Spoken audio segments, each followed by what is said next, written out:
आखिरकार जायरन को फिर से अबीसिया में कैद करने के बाद ध्रुव शौर्य, ध्रुव रायजादा और ध्रुवांतक मिलकर चैन की सांस लेने लगे। वहीं पर यावत दल के साथ साथ पूर्वी, पश्चिमी और उत्तरी दिशाओं से आए दल वाले भी चैन की सांस लेकर अंदर ही अंदर खुश होने लगे। चारों तरफ खुशियों का माहौल तैयार होने लगा। अबीसिया आए इन 3 सुपर योद्धाओं की तारीफ चारों तरफ गूंजने लगी और लोग कहने लगे, आखिरकार जायरन हार गया, अब तो जश्न की तैयारी होगी। लोगों के बीच खुशियों का माहौल छाया हुआ था कि तभी ध्रुव शौर्य को आयामों में कुछ हलचल महसूस होने लगा और अचानक से उसने देखा कि आयामों को चीरकर 7 रोशनियां उसके सामने धरती से टकराई और धीरे धीरे 7 आकृतियां उसके सामने प्रकट होने लगे। उन आकृतियों को देखकर ध्रुव एक पल के लिए जम गया और फिर उसके आंखों से खुशी के आंसू बहने लगे। उसने देखा कि आयामों को चीरकर उसके गुरु आचार्य विदुरदेव, महावस जी, उसकी बेटी ध्रुविका और उसके 2 भाई और ईरा और हिनीसा भी उस आयाम को चीरकर उसके सामने प्रकट हो गए थे। उन्हें देखकर एक पल के लिए तो ध्रुव बहुत जज्बाती हो गया। फिर वह दौड़कर गया और आचार्य को प्रणाम किया। वहीं महावस जी को भी उसने प्रणाम किया और अपनी बेटी ध्रुविका को गोद में उठाकर कहा, बेटी तुम कैसी हो? ध्रुव ने महसूस किया कि ध्रुविका की शक्तियां फिलहाल 6ठे स्तर के विद्वान जैसा हो चुका है। ये देखकर ध्रुव हैरान हो गया कि इतनी कम उम्र में वह भी कभी इस तक नहीं पहुंच पाया था। तभी ध्रुविका ने कहा, पापा आप इतने दिनों तक कहां पर थे? मैं आपको बहुत मिस कर रही थी। अपनी बेटी की बात सुनकर ध्रुव शौर्य बहुत ही जज्बाती हो गया और उसने अपनी बेटी से कहा, बेटी पापा आ गया ना, अब पापा कहीं नहीं जाएगा, अब हम सब मिलकर बहुत सारी मस्ती करेंगे।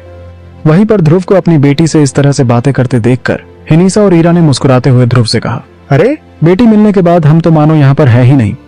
वहीं उनकी बात सुनकर ध्रुव मुस्कुराया और जाके हिनीसा और ईरा के गले लग गया। उसे बीती हुई सारी बातें याद आने लगी। यह भी याद आने लगा कि कैसे हिनीसा और ईरा ने उसकी मदद की थी।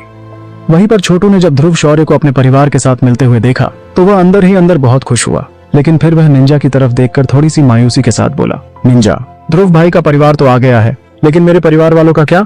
उनका तो कोई पता ही नहीं है।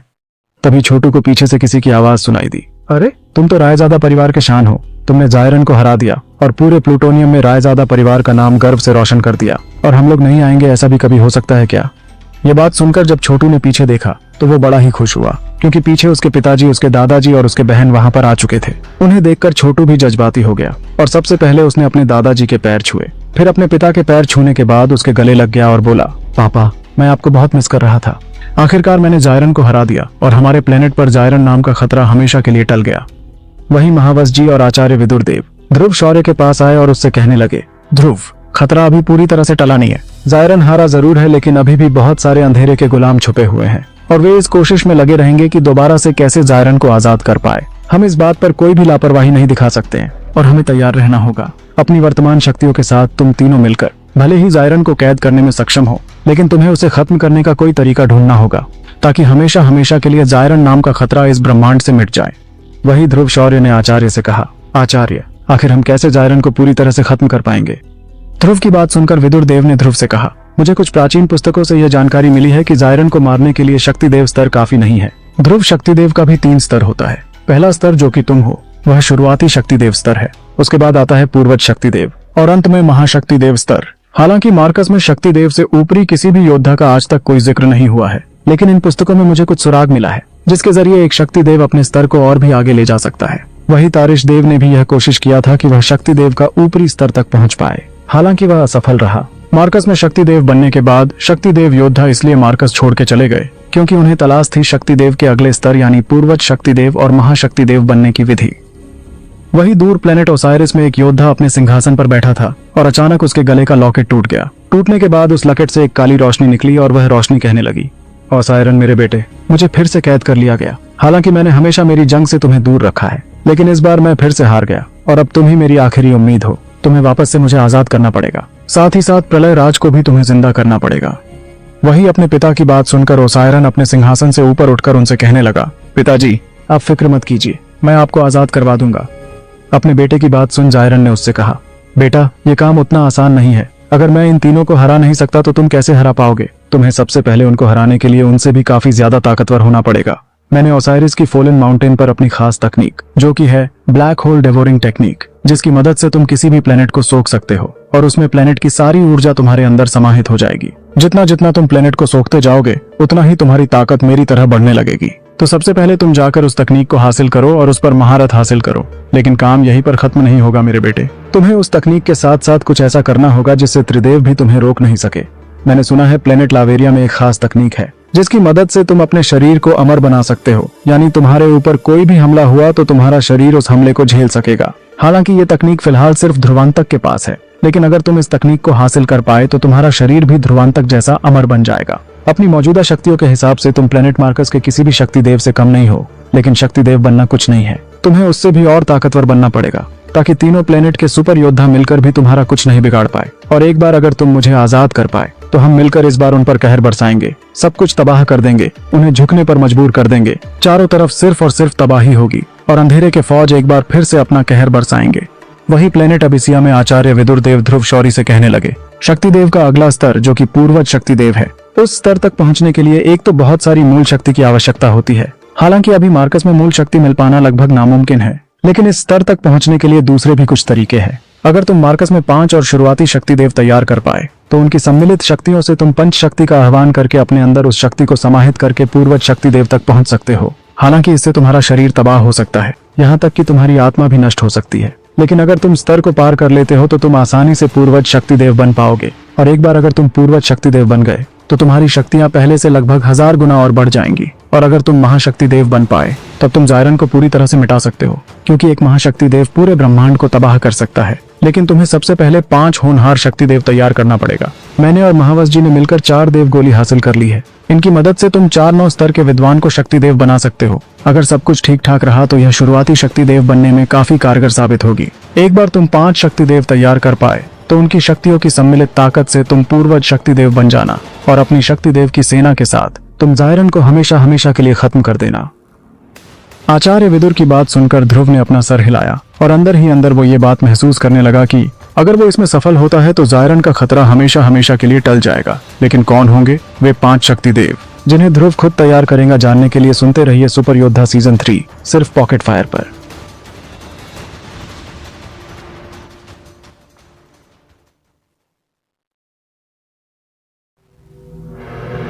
प्लेनेट अबिसिया में आचार्य विदुर देव और ध्रुव शौर्य मिलकर जायरन को पूरी तरह से तबाह करने की योजना बना रहे थे। वहीं दूर पर्वत शिखर पर एक तिलस्मी जानवर जिसका शरीर आधा इंसान जैसा था और आधा गरुड़ जैसा, वह काला पोशाक पहने हुए उनकी बात बहुत दूर से सुन रहा था। इससे पहले कि किसी को उसके बारे में कोई भनक लगे, वो आयामों को चीरते हुए अचानक गायब हो गया। वही दूर प्लेनेट ओसाइरिस में ओसायरन फोलन माउंटेन जाने की तैयारी करने लगा। अचानक से उसे आयामों में कुछ हलचल महसूस हुआ और उसने देखा एक रोशनी उसके सामने प्रकट हो गया। उस रोशनी को देखकर ओसायरन ने कहा, बोलो गरुड़ा, तुम क्या खबर लाए हो?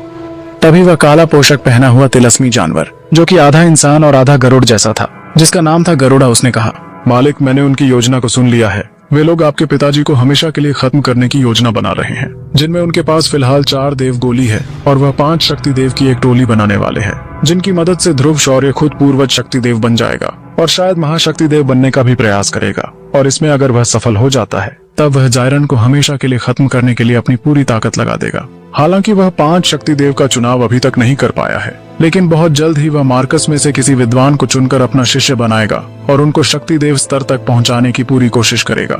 ऊपर से उनके आचार्य विदुर देव भी कम शातिर नहीं है, उनके पास भी कई सारे नुस्खे हैं जिनकी मदद से वह जल्द से जल्द शक्ति देव की टोली तैयार कर पाएंगे। और अगर एक बार उसने शक्ति देव की इस टोली का निर्माण कर लिया फिर ध्रुव तो पूर्वज शक्ति देव बन ही जाएगा। और अगर एक बार वह पूर्वज शक्ति देव बन जाता है फिर वह महाशक्ति देव स्तर तक पहुंचने की भी पूरी कोशिश करेगा। और एक बात, ध्रुव ने पहले ही संसार गोली का सेवन कर लिया है, इसका मतलब उसकी ताकत न केवल मार्कस में बल्कि प्लेनेट प्लूटो में भी काम करेंगे। और प्लेनेट प्लूटोनिक और प्लेनेट मार्कस की कुछ तकनीकों को मिलाकर वह अपना कुछ शक्तिशाली अलग तकनीक का निर्माण कर पाया तो उसे रोकना भी अंधेरे के गुलामों के लिए बहुत मुश्किल हो जाएगा।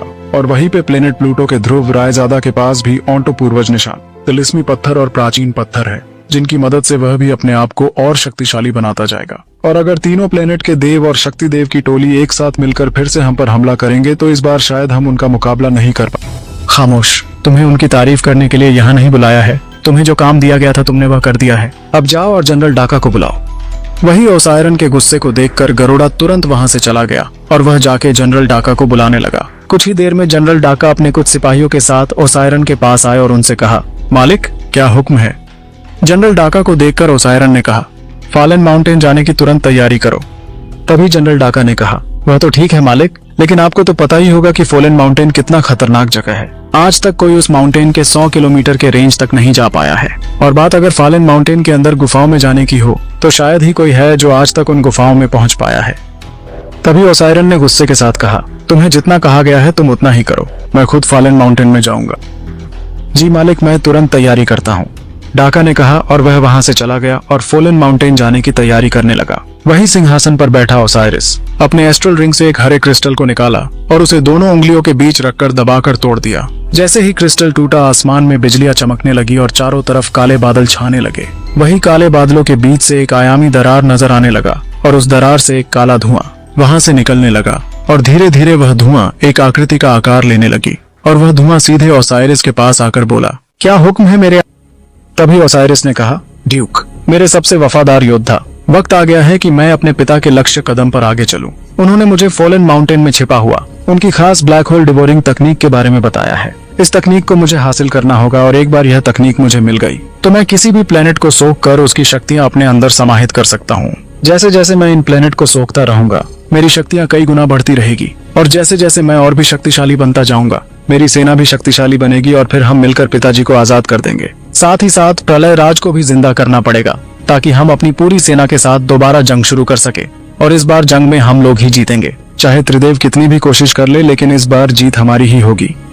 वही ड्यूक ने कहा, ऐसा ही होगा मेरे सम्राट, लेकिन फॉलन माउंटेन के 100 किलोमीटर के रेंज तक एक दिव्य शील्ड चढ़ा हुआ है और यह कोई आम ढाल नहीं है। जो कोई भी इसके आर पार होने की कोशिश करता है वह तुरंत भस्म हो जाता है। कहा जाता है कि आपके पिता ने इस शील्ड का निर्माण एक पूरी गैलेक्सी की ताकत लगाकर की थी, जिसमें कई सारे ब्लैक होल्स की ताकत भी शामिल है। जो कोई भी इस ढाल को तोड़ने की कोशिश करता है, उसकी हर कोशिश लगभग नाकाम हो जाती है। कई सारे योद्धा काफी टाइम से यह कोशिश करने में लगे हैं कि कैसे वह इस पर्वत के अंदर उस गुफा तक पहुंच पाए, लेकिन आज तक कोई जिंदा वापस नहीं आया है। क्या आपके पास कोई योजना है कि हम कैसे उस गुफा तक पहुंच पाए? तभी ओसाइरिस ने कहा, फिक्र मत करो ड्यूक, उस गुफा तक मेरे और पिताजी के अलावा कोई नहीं पहुंच सकता। तुम्हें पता है क्यों? ओसायरन की बात सुन ड्यूक ने पूछा। क्यों मेरे मालिक? ओसाइरिस ने जवाब दिया, क्योंकि जो शील्ड उस पर चढ़ा हुआ है उसको भेदने के लिए या तो पिताजी का मूल खून या फिर उसका खून जिसके रगों में जायरन का खून दौड़ रहा है, यानी कि उनका वंशज यानी मैं, हम दोनों में से किसी का भी खून अगर उस शील्ड पर पड़ा तो वह शील्ड तुरंत गायब हो जाएगी और मैं उस गुफा पर जाकर वह तकनीक हासिल करके ल जाऊंगा। फिर उस तकनीक पर महारत भी हासिल करना होगा। जैसे जैसे इस तकनीक पर मैं महारत हासिल करने लगूंगा, मेरी शक्तियां पिताजी जितनी ही हो जाएंगी। जैसे ही मेरी शक्तियां एक हद तक बढ़ जाए, फिर मैं जाकर दोबारा से पिताजी को आजाद कर दूंगा और इस बार मैं अंधेरे के गुलामों के साथ साथ पूरी सेना लेकर जाऊंगा ताकि हमें कोई नहीं रोक सके। ऐसा ही होगा मेरे मालिक। ड्यूक ने सिर हिलाया। तभी वहां जनरल डाका आया और वह कहने लगा, मेरे मालिक, मैंने आपकी जाने की सारी तैयारी कर ली है, तो हम सब कब निकलेंगे? ओसाइरिस ने कहा, जाओ और बुजुर्गों को बुलाओ, हम सब अभी निकलेंगे। जनरल डाका ने सिर हिलाते हुए कहा, जी मालिक, मैं तुरंत उनको बुला के लाता हूँ। और वह तुरंत वहां से बुजुर्गों को बुलाने के लिए निकल पड़ा। वही कुछ देर के बाद वहां 5 प्रमुख बुजुर्ग हाजिर हुए और उनमें से एक बुजुर्ग याका ने कहा, क्या बात है ओसायरन, हमें अचानक से क्यों बुलाया गया? वही ओसायरन ने कहा, बुजुर्गों, वक्त आ गया है कि हम अपनी पूरी ताकत के साथ फॉलन माउंटेन पर जाए और वहां से पिताजी का ब्लैक होल डेवोरिंग तकनीक हासिल करके लाए। तो क्या ओसायरन को मिल जाएगी जायरन की अमानत ब्लैक होल डेवोरिंग तकनीक, और क्या वह अपने पिता जायरन की तरह उस तकनीक पर महारत हासिल कर पाएगा? जानने के लिए सुनते रहिए पॉकेट फायर पर सुपर योद्धा सीजन 3। दोस्तों, यह स्टोरी अगर आपको अच्छा लगे तो आप तुरंत इस चैनल को लाइक और सब्सक्राइब कीजिए और बेल बटन को दबाना मत भूलिए ताकि हमारा लेटेस्ट एपिसोड का नोटिफिकेशन आप तक सबसे पहले पहुंच जाए। और अगर ये वीडियो आपको अच्छा लगे तो जरूर इस पर लाइक और कमेंट कीजिएगा। आपका मोटिवेशन ही हमें नया एपिसोड्स बनाने के लिए प्रेरित करता है। तो दोस्तों, आज के लिए इतना ही, मिलते हैं अगले एपिसोड में। प्लेनेट अबिसिया में आचार्य विदुर देव और तीनों प्लेनेट के सुपर योद्धा यानी ध्रुव शौर्य, ध्रुव रायजादा और ध्रुवांतक मिलकर जायरन को खत्म करने का प्लान बना रहे थे। वहीं पर ध्रुव शौर्य ने आचार्य से कहा, आचार्य, आखिर कौन होंगे वे 5 शक्तिदेव जो जायरन को खत्म करने में हमारी मदद करेंगे? ध्रुव की बात सुन विदुर देव कुछ सोचने लगे और फिर उन्होंने ध्रुव से कहा, देखो ध्रुव, हालांकि हमारे प्लेनेट मार्कस में बहुत सारे विद्वान हैं, जिनमें से काफी लोग 9 स्तर के विद्वान भी है, लेकिन उनमें से काफी लोग बहुत बुजुर्ग हैं। ये काम किसी नए पीढ़ी के विद्वान के हाथों ही होना चाहिए। मेरे नजरों में सबसे ज्यादा काबिल अगर तुम किसी को इस काम के लिए चुनना चाहते हो तो वे है हीनिसा, ईरा, तुम्हारी बेटी ध्रुविका और तुम्हारे 2 भाई, क्योंकि उनके रगों में तुम्हारे ही शौर्य दल का खून दौड़ रहा है और क्योंकि तुम्हारी ब्लड लाइन अभी शुद्ध हो चुकी है, इसीलिए इनके शक्तिदेव बनने का चांस सबसे ज्यादा है। अगर ये लोग ठीक तरह से ट्रेनिंग कर पाए और अपने आप को 9वें स्तर के विद्वान तक पहुंचा पाए तो फिर देव गोली के सेवन के बाद ये शायद शक्तिदेव बनने में कामयाब हो जाएंगे। इस काम के लिए अगर कोई सबसे ज्यादा काबिल है तो वह और कोई नहीं बल्कि तुम्हारी बेटी ध्रुवी। आचार्य विदुर देव ने ध्रुव को समझाते हुए कहा। हाँ ध्रुव, ध्रुविका के अंदर एक तो तुम्हारा खून है और दूसरा उसके अंदर हिनीसा का भी खून है। दोनों ब्लड की शक्तियों की मदद से वह दूसरों के मुकाबले बहुत ही जल्दी किसी भी चीज को सीख पाती है। और अगर तुम उसकी वर्तमान स्थिति के हिसाब से जजमेंट करोगे तो तुम्हें यह पता चल जाएगा कि उसकी उम्र पर तुम भी इतने काबिल नहीं थे। उसकी सीखने की रफ्तार मार्कस में किसी भी योद्धा से काफी ज्यादा है। इसीलिए सबसे ज्यादा मुझे यह लगता है कि तुम्हारी बेटी ध्रुविका में ही वह हुनर है कि वह भी अगला शक्ति देव सबसे जल्दी बन पाए। लेकिन फिलहाल वह अभी विद्वान के चौथे स्तर पर है, तो सबसे पहले हमें उसे विद्वान के 9वें स्तर तक पहुंचाना पड़ेगा, जिसके लिए मैंने कुछ इंतजाम करके रखा है। और अगर बात करते हैं तुम्हारी बीवी ईरा की, तो वह फिलहाल विद्वान के 9वें स्तर पर है, इसलिए वह भी शक्ति देव बनने में शायद कामयाब हो जाए। वहीं पर हिनीसा भी अभी विद्वान के 7वें स्तर पर है, इसीलिए उसके लिए भी 9वें स्तर तक पहुंचना उतना मुश्किल नहीं होगा। एक बार वह 9वें स्तर तक पहुंच जाए, फिर देव गोली का प्रयोग करके हम उन्हें शक्ति देव बनने में मदद कर सकते हैं। और तुम्हारे 2 भाइयों में तुम्हारा ही ब्लड लाइन है। हालांकि फिलहाल वह महाशक्ति पूर्वज के आखिरी पड़ाव पर है, इसीलिए उनके लिए विद्वान के 9वें स्तर तक जाना काफी मुश्किल होगा। लेकिन इसका भी हल मेरे पास है। अगर हम उन्हें दिव्य रोशनी की मदद से विद्वान के 9वें स्तर तक पहुंचा पाएंगे, अगर ऐसा हो गया तब उन्हें भी देव गोली के प्रयोग से तुम शक्ति देव बना पाओगे। हालांकि हमारे पास फिलहाल 4 ही देव गोली है, इसीलिए मैंने कुछ सोच। तभी ध्रुव शौर्य ने आचार्य से कहा। वो क्या है आचार्य? विदुर देव आगे ने कहा, देखो ध्रुव, तुम सिर्फ एक शक्ति देव ही नहीं बल्कि फिलहाल मार्कस के सबसे बेहतरीन हकीम भी हो, तो तुम्हें ही एक देव गोली का निर्माण करना होगा। मैंने पहले ही पिल टावर के बुजुर्गों से क्लास 10 की यह देव गोली बनाने की विधि हासिल कर ली है, लेकिन इसे बनाने के लिए जो जो चीजों की जरूरत है वह बहुत ही दुर्लभ है। हालांकि तुम्हारे पास जो दिव्य रोशनियां हैं, हम देव गोली बनाने का सारा उम्मीद खो देंगे। विदुर देव की बात सुन ध्रुव ने उनसे कहा, आचार्य आप फिक्र मत कीजिए, मैं जरूर देव गोली बना लूंगा। हालांकि मैंने कभी भी पहले ऐसी गोली का निर्माण नहीं किया, फिर भी मुझे पूरा यकीन है कि अगर मैंने अच्छे से मेहनत किया और अगर मैं अपने ध्यान को अच्छे से केंद्रित कर पाया तो मैं यह गोली जरूर बना लूंगा। और मेरे पास 23 दिव्य रोशनी है, उनके मदद से मैं इस काम को जरूर अंजाम देकर ही रहूंगा। ध्रुव की बात सुन विदुर देव ने उससे कहा, ध्रुव फिलहाल मुझे 3 दिव्य रोशनियों के बीज की जरूरत है। मैं उस फ्लेम मंत्रा तकनीक सिखाऊंगा और उसकी मदद से वह 9वें रैंक की विद्वान बन सकती है।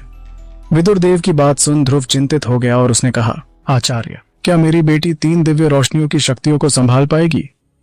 ध्रुव को चिंतित देखकर विदुर देव ने हंसते हुए कहा, तुम शायद भूल रहे हो ध्रुव, तुम तो उस वक्त शक्ति पूर्वज भी नहीं थे जब तुम्हारे पास दिव्य रोशनियां थी। और बात अगर काबिलियत की जाए तो तुम्हारी बेटी तुमसे भी ज्यादा काबिल है। और तो और उसके अंदर नागोरा की रानी हिनीशा का भी खून है। 2 खून की वजह से वह और भी ताकतवर है। अगर उसने फ्लेम मंत्रा सीख लिया तो वह कई सारी दिव्य रोशनियों को काबू कर पाएगी और उसकी ताकत भी ज्यादा बढ़ जाएगी। और तो और वह 9वें रैंक के विद्वान तक जल्द ही पहुंच सकती है।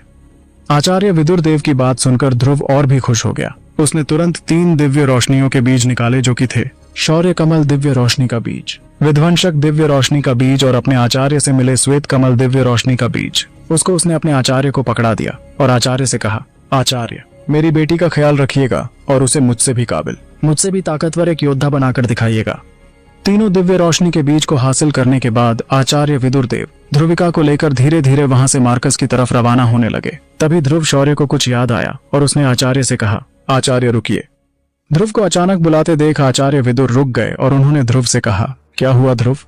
ध्रुव ने कहा, आचार्य मेरे पास पूर्वज रुद्रदेव शौर्य की शक्ति बीज है, क्या हम इस बीज की मदद से उन्हें दोबारा जीवित कर सकते हैं? तभी आचार्य विदुर देव सोचने लगे और फिर ध्रुव से कहा, हालांकि ये बहुत मुश्किल है पर नामुमकिन नहीं, क्योंकि उन्होंने तुम्हें ताकतवर बनाने के लिए अपनी आत्मा की सारी शक्तियां बर्बाद कर दी थी। फिर भी उनका यह शक्ति बीज उन्हें पुनर्जीवित करने के लिए काफी है, लेकिन इसके लिए भी तुम्हें शक्ति देव के कम से कम दूसरे पड़ाव तक पहुंचना पड़ेगा, तभी जाकर तुम रुद्रदेव को दोबारा पुनर्जीवित कर पाओगे। विदुर देव की बात सुनकर ध्रुव थोड़ा मायूस हो गया, लेकिन फिर उसने जज्बात के साथ कहा, आचार्य आप फिक्र मत कीजिए, मैं शक्ति देव के दूसरे स्तर पर पहुंच के ही रहूंगा और दोबारा से पूर्वज रुद्रदेव शौर्य को मैं जिंदा कर दूंगा। वही प्लेनेट ओसाइरिस में ओसायरन और उसकी सेना फोलन माउंटेन के बाहरी हिस्से में आ गए। तभी ओसायरन ने 5 बुजुर्गों से कहा, बुजुर्गों आप सब मिलकर होमदाई विधि की तैयारी कीजिए ताकि जल्द से जल्द मैं इस शील्ड को नष्ट कर पाऊं और अंदर गुफा में जाकर ब्लैक होल डिवोरिंग तकनीक को हासिल कर पाऊं। ओसायरन की बात सुनने के बाद 5 बुजुर्ग, बुजुर्ग याशा, बुजुर्ग अहिरा, बुजुर्ग दानिश, बुजुर्ग राका और बुजुर्ग चंडाल होमदाई विधि की तैयारी करने लगे। उन्होंने ओसायरन से कहा, सम्राट हमें सबसे पहले आपके मूल खून की आवश्यकता है, इसलिए आप इस शील्ड डिस्ट्रक्टर में आपका मूल खून भर दीजिए ताकि हम इस शील्ड को आसानी से तोड़ पाए। तभी ओसायरन अपनी मुट्ठी को कसने लगा और उसमें से बूंद बूंद करके मूल खून निकलकर शील्ड डिस्ट्रक्टर में जाने लगा और वहीं पर 5 बुजुर्ग मिलकर मंत्र पढ़ने लगे, जिसके बाद वह शील्ड डिस्ट्रक्टर कांपने लगा और उसमें से काली रोशनी बाहर आने लगी तो क्या ओसायरन फॉलन माउंटेन की शील्ड तोड़ने में कामयाब होगा? क्या ध्रुव अपने पूर्वज रुद्रदेव को जिंदा कर पाएगा? क्या होगा आगे जानने के लिए सुनते रहिए सुपर योद्धा रिलोडेड का अगला। काली रोशनी को देखकर पांचों बुजुर्गों के चेहरे पर खुशी आ गई। उन्होंने खुश होते हुए कहा, आखिरकार ऐसा लगता है कि ये शील्ड अब टूटने वाली है। सभी के आंखों के सामने वह काली रोशनी जाकर उस शील्ड से टकराई, लेकिन हर एक की उम्मीद के विपरीत कोई भी हलचल महसूस नहीं हुआ। इसे देख ओसायरन गुस्सा हो गया और बुजुर्गों से बोला, आखिर यह शील्ड अब तक क्यों नहीं टूटा? वही ओसायरन की बात सुनकर बुजुर्गों में भी थोड़ा खौफ छा गया। उन्होंने डरते हुए कहा, सम्राट, हमने तो पूरी विधि के साथ ही शील्ड डिस्ट्रक्टर में आपका मूल खून डाला था और उसके बाद काली रोशनी जाकर शील्ड से भी टकराई, लेकिन इस शील्ड में क्यों कोई हलचल नहीं हो रहा है, ये तो हमें भी पता नहीं है। तभी अचानक सभी को जमीन से कुछ हलचल महसूस हुआ। ऐसा महसूस होने लगा कि मानो पूरी जगह कांपने लगी हो। यह देखकर खुद ओसायरन भी चौंक गया और इंतजार करने लगा कि आखिर क्या होने वाला है। तभी धरती को चीरते हुए 8 प्राचीन दरवाजा सामने आने लगा। ये 8 दरवाजे उस शील्ड के 8 दिशाओं में अलग अलग जगह प्रकट होने लगे और 8 दरवाजे प्रकट होने के बाद चारों तरफ एक काली और खूंखार आभा छा गई, जिसे देखकर खुद ओसायरन भी चौंक गया और उसने बुजुर्गों से पूछा, बुजुर्गों, ये आखिर क्या है? ये 8 दरवाजे क्यों बाहर आ गए हैं और कहाँ है वह गुफा जहां से मैं ब्लैक होल डिवोरिंग तकनीक हासिल कर पाऊं? तभी बुजुर्ग भी सोचने लगे और धीरे धीरे वह अपने सामने प्रकट हुए, एक गेट के पास गए और गौर से उस गेट को देखने लगे। तभी उन्हें दिखाई दिया कि गेट के एकदम ऊपरी भाग में कुछ लिखा हुआ है। वह लोग गौर से उस शब्द को पढ़ने की कोशिश करने लगे। तभी बुजुर्ग चांडाल, जो कि प्राचीन लिपियों में महारत हासिल कर चुके थे, उन्होंने उस लफ्ज को समझते हुए कहा, सम्राट, यहाँ पर लिखा है, बनेगा मालिक वो जिसे होगी हासिल हमारी 8 अमानत। उस शब्द को सुनकर ओसायरन की भौहें चढ़ गई और उसने कहा, आखिर ये 8 अमानत क्या है? तभी बुजुर्ग चांडाल ने उस गेट पर और भी गौर से नजर डाला और उसे महसूस हुआ कि गेट के अंदर कुछ प्राचीन शक्तियां छुपी हुई हैं और गेट के एकदम बीचों बीच 3 मोती जैसे चीज चमक रहे थे और उसी के नीचे लिखा था, किंग ऑफ ड्रैगन एथस की अमानत। वही एथस का नाम सुनकर बुजुर्ग याका चौंक गए और उसने ओसायरन से कहा, सम्राट, ये एथस और कोई नहीं बल्कि मोनार्क ऑफ डिस्ट्रक्शन है और जहाँ तक मुझे पता है इस पूरे ब्रह्मांड में 8 ऐसे मोनार्क थे जिनकी ताकत बेशुमार थी। हालांकि उनकी अमानत यहाँ कैसे आया यह हमें पता नहीं है, लेकिन सैकड़ों साल पहले आपके पिता जायरन ने इन मोनार्क से ही अपनी शक्तियां हासिल की थी और यह जो ब्लैक होल डिवोरिंग तकनीक है यह भी उन्हें मोनार्क से ही हासिल हुई थी। तो यह भी हो सकता है कि ये 8 दरवाजा इन मोनार्क की अमानत है, जिसे अगर आप हासिल कर पाए तो आप इतना शक्तिशाली बन जाएंगे जिसके बारे में आप सोच भी नहीं सकते। और शायद ये 8 अमानत ही चाबी है उस ब्लैक होल डिवोरिंग तकनीक तक पहुंचने की। वही इस बात से बेखबर बुजुर्ग ओसायरन को मोनार्क के बारे में समझा रहे थे। वही फॉलन माउंटेन के बीचों बीच धरती के कई हजार फीट गहराई में एक लाल खूनी आंख धीरे धीरे खुलने लगी। उसके चेहरे पर एक शैतानी मुस्कान आ गई और उसने हंसते हुए कहा, आखिरकार लाखों सालों की कैद से मैं आजाद हो गया। मल्टीवर्स में आ रहा हूँ। और पलक झपकते ही वह वहां से गायब हो गया। इधर प्लेनेट ओसाइरिस से दूर प्लेनेट आबिसिया में ध्रुव शौर्य, छोटू और ध्रुवांतक उड़ते हुए अंधेरे के गुलामों को खत्म करने के लिए उनके ठिकानों की ओर आगे बढ़ ही रहे थे कि तभी अचानक भारी बारिश होने लगी और लाल और नीले बिजली के गर्जन के साथ पूरा आसमान चमकने लगा। काले बादलों ने पूरे प्लेनेट को ढक लिया। अगले ही पल ध्रुव के सिर पर एक शक्तिशाली बिजली आकर गिरी। उसने तुरंत अपना सिर पकड़ लिया। उसे इस वक्त असहनीय दर्द हो रहा था। दर्द इतना बढ़ गया कि उसका दिमाग लगभग फटने वाला था। उसकी आंखों के सामने अंधेरा छाने लगा और अगले ही पल उसकी आंखें बंद हो गईं। दूसरी दुनिया में अचानक ड्रैगन पहाड़ी के पीछे की तलहटी में छप्पर वाली एक झोपड़ी की छत पर बिजली गिरी। बूम! तभी एक जवान लड़का अचानक बिस्तर पर खड़ा होकर बैठ गया। उसका सिर ठंडे पसीने से लथपथ था और वो जोर जोर से कराह रहा था। जैसे ही उस जवान लड़के ने अपने चारों ओर उस फूस की झोपड़ी में साज सज्जा को देखा, वो तुरंत हैरान रह गया। उसका चेहरा ठंडा पड़ गया। यह मैं कहाँ हूँ? कुछ भी ठीक नहीं है। मैं तो अंधेरे के गुलामों को खत्म करने जा रहा था। फिर क्या हुआ था? हाँ, याद आ गया। वह लड़का दंग रह गया। ऐसा लगता है कि बिजली का झटका मेरे सिर पर लगा। मेरे पास यह देखने का भी समय नहीं था कि मेरे बेहोश होने से पहले मेरे साथ क्या हुआ। यह लड़का कोई और नहीं बल्कि ध्रुव शौर्य था, लेकिन उसे समझ नहीं आ रहा था कि आखिर वो कहाँ है। ध्रुव ने अपनी हालत देखी, लेकिन तभी वह दंग रह गया। उसके शरीर में कोई भी शक्ति महसूस नहीं हो रही थी। ध्रुव का सिर अब चकराने लगा था। ऐसा लग रहा था जैसे वो फिर से बेहोश हो जाएगा।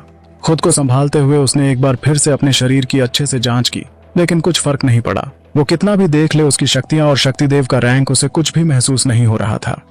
छोटू, ध्रुवांतक, तुम कहाँ हो? क्या तुम मुझे सुन पा रहे हो? ध्रुव ने अपने दोस्तों को आवाज दी, लेकिन वो कितना भी उन्हें पुकार ले, उसका कोई जवाब नहीं मिल रहा था। पल भर में उसके दिमाग में हजारों तरह के विचार उमड़े और बिगड़ने लगे। वो अब कुछ सोचने समझने की हालत में नहीं था। ध्रुव के साथ जीवन पता नहीं कौन से और क्या क्या खेल रच रहा था।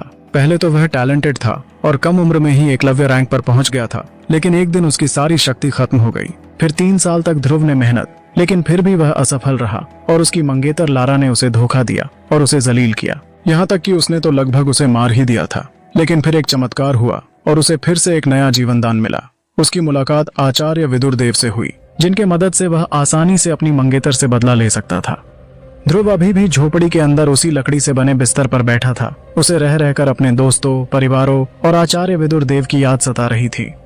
पता नहीं वो सब कैसे होंगे, ध्रुव ने उदास होते हुए सोचा। ध्रुव उन सभी लोगों के बारे में सोचते हुए जो उसके प्यारे थे भावुक हो गया था। वो अभी उन सभी लोगों के बारे में सोच ही रहा था कि तभी उसका सिर भयानक दर्द से फटने लगा। अचानक उसके सिर में कुछ चमकने लगा। यह एक चौकोर डब्बे जैसे था जिसका काला पारदर्शी रंग था।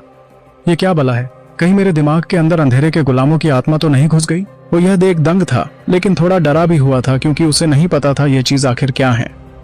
तभी उसे अपने दिमाग में एक आवाज सुनाई दी। वो चौकोर डिब्बे जैसी चीज खुली और उसके सामने एक चमकती हुई चीज दिखाई देने लगी। ध्रुव हैरान रह गया। मार्कस सिस्टम को चालू करने के लिए होस्ट ध्रुव को बधाई। क्या आप अपनी विशेषताओं की जांच करना चाहते हैं? एक जानी पहचानी बूढ़ी लेकिन थोड़ी कड़कड़ी आवाज सुनाई दी। ध्रुव एक पल के लिए कोई प्रतिक्रिया देने में असमर्थ था। उसने फटी हुई आंखों से एक बार फिर उस चीज को देखा जो उसके दिमाग में कहे गए इन शब्दों के साथ चमक रही थी। उसको ज्यादा हैरानी उन अजीब शब्दों से नहीं थी जो उसके दिमाग में किसी चौकोर डब्बे जैसी चीज पर चमक रहे थे। उसको हैरानी तो उस आदमी की आवाज सुनकर हुई थी। आखिर किसकी थी वो आवाज और ध्रुव कहां पर पहुंच गया था? ध्रुव के ऊपर वो बिजली कैसे गिरी थी? जानने के लिए सुनिए। अरे ये तो आचार्य की आवाज है, लेकिन उन्हें क्या हो गया है जो वो इतनी सख्त आवाज में बोल रहे हैं? ध्रुव को कुछ समझ नहीं आ रहा था, लेकिन उसे अंदर ही अंदर आचार्य विदुर देव की आवाज सुन बहुत ज्यादा खुशी हो रही थी। आचार्य आप कहाँ हैं और आपकी आवाज को क्या हो गया है? और ये हम कौन सी जगह आ गए हैं? यहाँ मेरी शक्ति अभी महसूस नहीं हो रही है। ध्रुव ने एक साथ सवालों की लाइन लगा दी, लेकिन उसे फिर से निराशा हाथ लगी। उसके किसी भी सवाल का उसे कोई भी जवाब नहीं मिला। इसके कुछ देर बाद एक बार फिर उसके दिमाग में आवाज सुनाई दी। होस्ट ध्रुव, क्या आप अपनी विशेषताओं के बारे में जानकारी चाहते हैं? यह बिल्कुल आचार्य विदुर देव जैसी आवाज थी। आचार्य, क्या हुआ है आपको? आखिर आप ऐसे क्यों बर्ताव कर रहे हैं? ध्रुव ने एक बार फिर से पूछा, लेकिन जैसे इस आवाज ने तो उसे निराश करने का ठेका ले रखा था, उसे फिर से कोई जवाब नहीं मिला। होस्ट ध्रुव, क्या आप अपनी विशेषताओं के बारे में जानकारी चाहते हैं? वो आवाज एक बार फिर से सुनाई दी। इस बार ध्रुव ने झुंझलाते हुए गुस्से में कह दिया, मैं चाहता हूं। तभी उसके दिमाग में एक बार फिर से उस डिब्बे जैसी चीज का रूप बदलता है। अब उस पर चमकते हुए कुछ शब्द दिखाई देने लगते हैं। नाम ध्रुव शौर्य, लेवल 0, शक्तियों की रैंक, युद्ध मास्टर, युद्ध आत्मा, युद्ध राज, युद्ध बुजुर्ग, युद्ध सम्राट, सर्व सम्राट। हर रैंक को 9 लेवल में बांटा गया है। Energy level 0 point.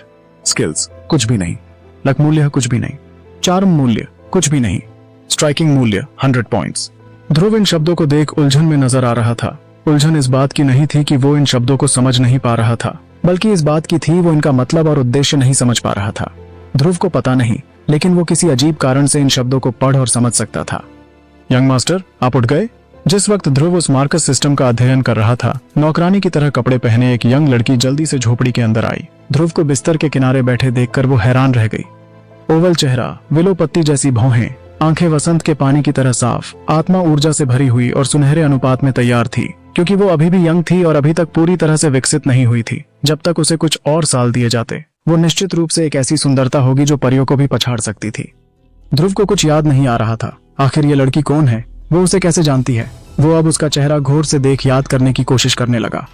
अचानक तभी बिजली करंट की तरह उसके दिमाग में एक झटका लगा और उसके दिमाग में एक अलग इंसान की यादें दौड़ने लगीं, जो ध्रुव की तो बिल्कुल भी नहीं थी। उसे सिर में थोड़ा दर्द हुआ, लेकिन वो असहनीय नहीं था। यादें स्थानांतरित हुई। एक ठंडी आवाज ध्रुव के दिमाग में सुनाई दी। आखिर आपने किसकी यादें मेरे दिमाग में घुसा दिया है? और ये कौन शख्स है? ऐसा लग रहा है जैसे मैं ही हूं, लेकिन मैं हूं भी नहीं। ध्रुव ने आचार्य से पूछा, लेकिन वो तेज आवाज में नहीं बोला क्योंकि लड़की अभी भी वही खड़ी थी। होस्ट की आत्मा जिस शरीर में है, ये यादें उसी इंसान की है। अब वो इंसान मर चुका है, इसलिए उसकी यादें भी होस्ट की हुई, आचार्य विदुर ने कहा। ध्रुव ये सुनकर स्तब्ध रह गया। उसका शरीर जहां था वहीं अकड़ गया। उसने कहा, क्या मेरी आत्मा? इसका मतलब मैं उस दिन मर चुका था? ध्रुव का चेहरा दूध की तरह सफेद पड़ चुका था। किसी तरह अपने होश संभाल कर उसने फिर से पूछा, क्या आप मुझे बता सकती है कि मेरी मृत्यु किस कारण हुई? आपकी मौत किसी साजिश के चलते हुई थी। उसके बाद आपकी आत्मा इस दुनिया में आ गई। ध्रुव दंग रह गया। साजिश? आखिर मुझे किसने मारा होगा? जायरन तो कैद हो चुका है। फिर ऐसा कौन सा दुश्मन है जो शक्ति देव को भी पलक झपकते मार सकता है? और तो और मुझे पता तक नहीं चला कि मेरी मौत भी हो गई थी। ध्रुव ने मन ही मन सोचा। क्या आप बता सकते हैं मुझे किसने और क्यों मारा? उसने अपनी मुट्ठियां कसकर बंद करते हुए पूछा। उसे जानना था आखिर उसका ऐसा कौन सा दुश्मन था जिसने उसकी मौत की साजिश रची। 2 मिनट तक सन्नाटा छाया रहा, लेकिन वो आचार्य विदुर जैसी आवाज फिर से सुनाई नहीं दी। ध्रुव समझ चुका था इस सवाल का जवाब आचार्य से नहीं मिल पाएगा, इसलिए उसको अब इतनी ज्यादा झुंझलाहट महसूस नहीं हुई। लेकिन वो जानना चाहता था आखिर उसके साथ हुआ क्या था, इसलिए उसने एक और सवाल पूछा।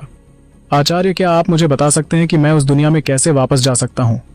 आप केवल मार्कस सिस्टम को अपग्रेड कर ही दूसरी दुनिया में जा सकते हैं। उसके लिए आपको सर्व सम्राट से भी अधिक शक्तिशाली बनना होगा। सर्व सम्राट, ये किस तरह की शक्तियां हैं? ध्रुव ने उलझन में पूछा। उसे नहीं पता था ये किस तरह की शक्तियां हैं।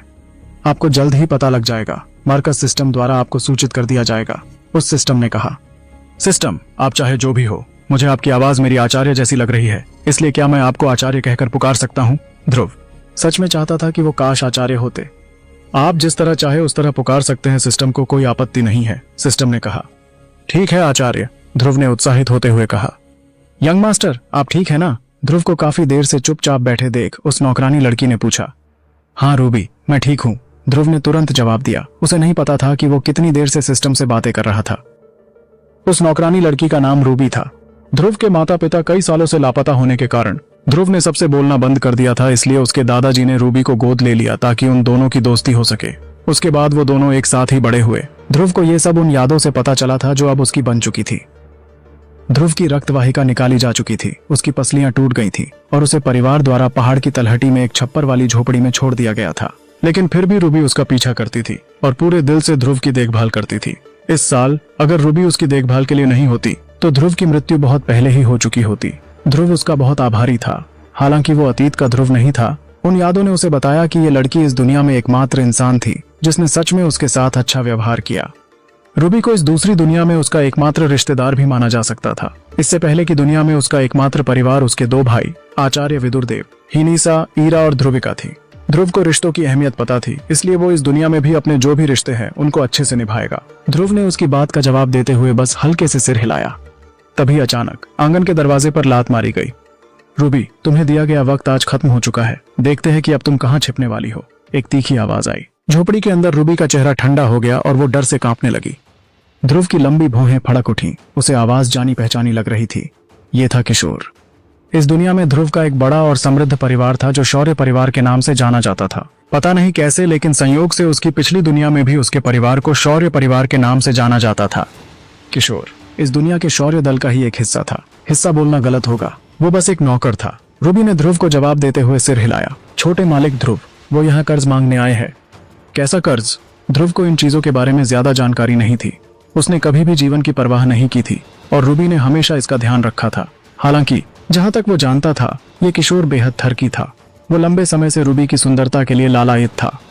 रूबी ने नीची आवाज में कहा, कुछ दिन पहले मैंने उससे आपके इलाज के लिए दवा खरीदने के लिए पैसे उधार लिए थे। मैंने पहले कहा था कि मैं 3 महीने के बाद पैसे चुका दूंगी, लेकिन मुझे नहीं पता कि किशोर 3 दिनों में क्यों बदल गया। तुम अभी भी बाहर नहीं निकल रही हो? किशोर की आवाज एक बार फिर आंगन में गूंजी। वो अभद्र तरीके से हंसा और कहा, अगर तुम मेरे साथ एक रात सोने के लिए तैयार हो तो शायद मैं पैसों के बारे में भूल सकता हूँ।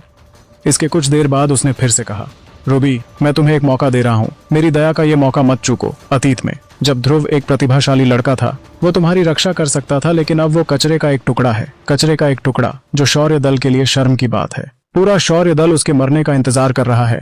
तुम केवल अकेली हो जो उसके पीछे हो। उसकी जगह तुम मेरी सेवा करो, मैं तुम्हें रानी बनाकर रखूंगा। इतना कहकर किशोर हंसने लगा। ध्रुव को गुस्सा आने लगा, क्योंकि उसे उम्मीद नहीं थी कि एक छोटे से नौकर ने भी उसे धमकाने की हिम्मत की।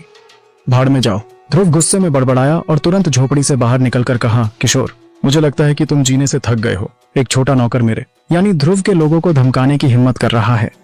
किशोर चौंक गया, थोड़ा हैरान हुआ और फिर हंसा। ओह, तुम्हें अभी भी लगता है कि तुम शौर्य दल का एक हिस्सा हो? तुम अब सिर्फ कचरा हो, एक टूटी हुई पसली के साथ कचरा। तुम्हें क्या लगता है कि अब तुम कौन हो? तुम आईने में खुद को क्यों नहीं देखते? किशोर की नजरों में ध्रुव बस एक बेकार कचरे का टुकड़ा था जिसे इज्जत देने में कोई ज्ञान नहीं था। वही नहीं बल्कि शौर्य दल में कोई भी उसकी इज्जत नहीं करता था, क्योंकि वो एक टूटी हुई पंसली के साथ एक कचरा था जो किसी विकलांग से कम नहीं था। ध्रुव ने अपनी मुट्ठियों को कसकर बंद कर लिया, अपने दांतों को इतनी जोर से पीसा कि वो आवाजें करने लगे। किशोर मजाक में हंसा। ओह, गुस्सा आ रहा है, मुझे बहुत डर लग रहा है। आओ आओ और मुझे मारो, चलो देखते हैं कि क्या तुम्हारे जैसा कचरा मेरे कपड़ों तक को छू सकता है। रूबी ने तुरंत ध्रुव को पीछे खींचा। उसने सिर हिलाया और कहा, यंग मास्टर, वो लेवल 1 का योद्धा है, उसकी शक्तियां आपसे ज्यादा है, आप उसके साथ नहीं लड़ सकते।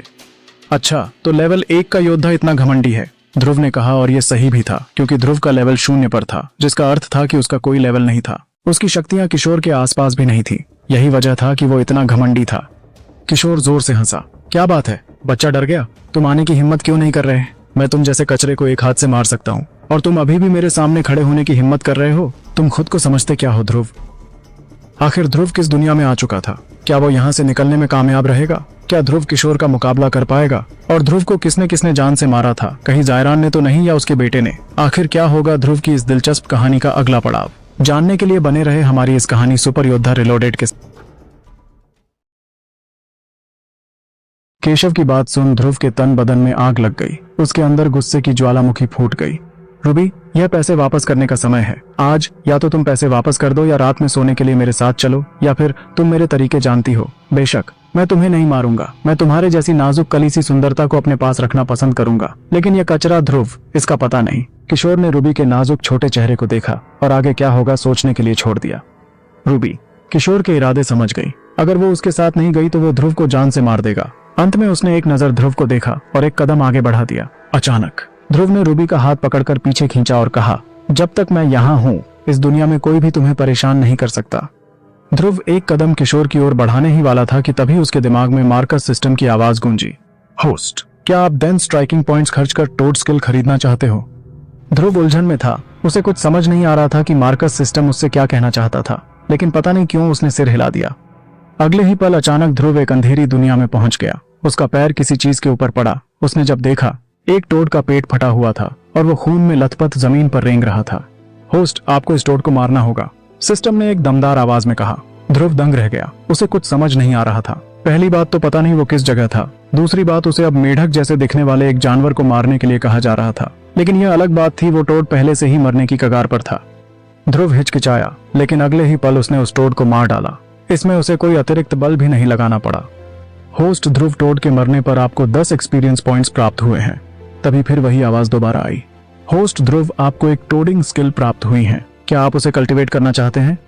होस्ट ध्रुव, आपकी शक्तियां 0 से बढ़कर लेवल 1 की हो चुकी हैं। ध्रुव के दिमाग में सिस्टम की 3 आवाजें सुनाई दी। ध्रुव उलझन में था। उसे नहीं पता था कि एक्सपीरियंस पॉइंट क्या चीज है और ना ही उसे टोडिंग स्किल के बारे में कुछ पता था, लेकिन वो लेवल 1 की शक्तियों को समझ सकता था। उसकी यादों में शक्तियों की 6 रैंक थी। युद्ध मास्टर, युद्ध आत्मा, युद्ध राज, युद्ध बुजुर्ग, युद्ध सम्राट, सर्व सम्राट। प्रत्येक रैंक को 9 लेवल में बांटा गया था। उसकी पिछली दुनिया से इस दुनिया में हर चीज बदली थी, चाहे वो रैंक हो या तकनीक। लेकिन पहली युद्ध मास्टर रैंक में पहुंचने के लिए एक योद्धा को 9 लेवल पार करने होते थे, तब जाकर वो एक युद्ध मास्टर रैंक में पहुंचता था। ऐसे ही युद्ध मास्टर रैंक से युद्ध आत्मा रैंक में पहुंचने के लिए 9 लेवल पार करने होते थे। ऐसे ही हर रैंक में पहुंचने के लिए 9 लेवल पार करने होते थे। ध्रुव की शक्तियां पहले 0 थीं, लेकिन अब उसकी शक्तियां लेवल 1 की हो चुकी थीं। किशोर की शक्तियां भी लेवल 1 पर थीं। इसके बाद ध्रुव का ध्यान टोडिंग स्किल पर गया। उसे नहीं पता था कि वो किया है, लेकिन शक्तिदेव होने की वजह से वो इतना समझ सकता था कि यह किसी प्रकार की कोई युद्ध तकनीक है। इसलिए उसने कहा, सिस्टम, मैं इसे कल्टीवेट करना चाहता हूँ। तभी ध्रुव के दिल की धड़कन तेज हो गई। उसका पूरा शरीर किसी भट्टी में तंदूर की तरह जलने लगा। उसके पूरे शरीर में अत्यधिक दर्द होने लगा, जिसे वो बर्दाश्त नहीं कर सका, और वो अचानक एक कीचड़ भरी जमीन पर गिर गया। ध्रुव इस वक्त किशोर के सामने अपने आंगन की कीचड़ भरी जमीन पर गिरा था। उसको नीचे जमीन पर गिरता देख रूबी के चेहरे का रंग बदल गया। यंग मास्टर, उसकी आवाज में चिंता साफ महसूस हो रही थी। उसे नहीं पता कि वो अचानक क्यों गिर गया। ध्रुव ने भले ही उस अंधेरी दुनिया में काफी समय गुजारा था, लेकिन यहाँ बस कुछ पल ही गुजरा था। उसका शरीर यहीं सबके सामने मौजूद था। शायद उसकी आत्मा उस अंधेरी दुनिया में गई थी। जब ध्रुव किशोर को मारने के लिए आगे बढ़ा था, तभी अचानक वो नीचे गिर गया। यह देखकर किशोर बेतहाशा हंसा। बेकार कचरा, भले ही तुम मेरे सामने घुटने टेक दो, लेकिन आज कोई भी मुझे रूबी के साथ सोने से नहीं रोक सकता। ध्रुव से यह बर्दाश्त नहीं हुआ और उसका शरीर तोप के गोले की तरह उछला। सामने खड़े किशोर को अचानक पेट पर 2 लात पड़ी। यह सब इतनी जल्दी हुआ कि उसे कोई प्रतिक्रिया देने का मौका तक नहीं मिला। लात पड़ने से किशोर हवा में उछल गया, लेकिन इससे पहले वो नीचे गिरता, उसके पेट, चेहरे और पीठ पर किसी बिजली की स्पीड में ताबड़तोड़ घूंसे और लात पड़ी। उसकी आंखें सॉकेट से बाहर निकलने वाली थीं। अत्यधिक दर्द से वो रोना चाहता था, लेकिन अगले ही पल उसे एक और लात पड़ी और उड़ते हुए वो एक मिट्टी की दीवार से टकरा गया, जिससे वह ढह गई। ध्रुव ने किशोर के चेहरे पर एक पैर रखा, उसकी ओर देखा। और सख्त लहजे में कहा, एक कुत्ता मेरे सामने अभिमानी होने की जुर्रत करता है। क्या तुम्हें जिंदगी से प्यार नहीं है? किशोर को इतना दर्द हो रहा था कि उसके आंतरिक अंग टूटने वाले थे, लेकिन वो अभी भी हमेशा की तरह गुरूर से भरा हुआ था। ध्रुव, बेहतर होगा कि तुम मुझसे माफी मांग लो, अन्यथा मैं तुरंत शौर्य दल के एल्डर्स से शिकायत करूंगा। अगर तुम मुझे आहत करने की हिम्मत करोगे तो मैं यह सुनिश्चित करूंगा कि तुम इसके 10 गुना परिणाम भुगतो। क्या तुम्हें लगता है कि तुम अभी भी जिंदा रह सकते हो? ध्रुव ने एक ठंडी मुस्कान के साथ कहा।